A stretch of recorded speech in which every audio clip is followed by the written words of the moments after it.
Toshkentda renovatsiyaning birinchi bosqichi boshlandi. Mahallalarda maxsus shtablar tuzildi.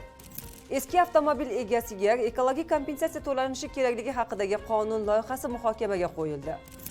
O'qigan har bir kitob uchun mahkumning jazo muddati 3 kunga qisqartiriladigan bo'ldi.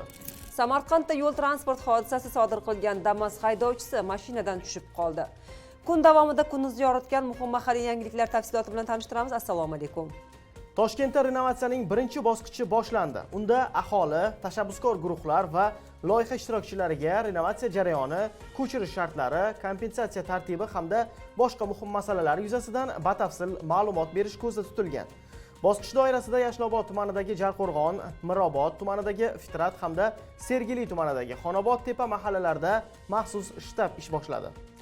Shtab tarkibiga hokimlik, prokuratura, ichki ishlar organlari, Milliy gvardiya, soliq idorasi, majburiy ijro byurosi, kommunal xizmat, kadastr, adliya va qurilish tashkilotlari vakillari, shuningdek, gaz, elektr energiyasi, suv va issiqlik ta'minoti sohasi mutaxassislari, banklar hamda notarial idoralari jalb qilingan.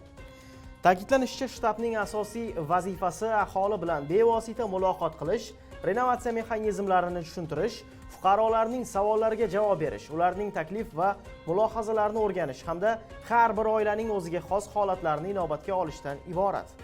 Navbatdagi mavzu bilan tanishing. 2027-yil 1-yanvardan boshlab ishlab chiqarilganiga 30 yildan oshgan avtomobil egasi yiliga bir marta bazaviy hisoblash miqdorining 30 barobari, ya'ni 12,360,000 so'm miqdorida ekologik kompensatsiya to'lanishi kerak bo'ladi. Tegishli qaror loyihasi muhokama uchun e'lon qilindi. Hujjat atmosfera havosini muhofaza qilish, ekologik barqarorlikni ta'minlash, aholi salomatligini asrash, transport vositalaridan chiqadigan zararli moddalar miqdorini kamaytirish, shuningdek, eskirgan avtomobillarni utilizatsiya qilish va ularning qismlarini qayta ishlashning samarali tizimini yaratishga qaratilgan. Shuningdek, zararli ekologik toifaga kiritilgan transport vositasidan foydalanish va uni qayta ro'yxatdan o'tkazishni taqiqlash taklif etilmoqda. Bunday avtomobil davlat ro'yxatidan chiqariladi. Loyiha muhokamasi 28-iyungacha davom etadi.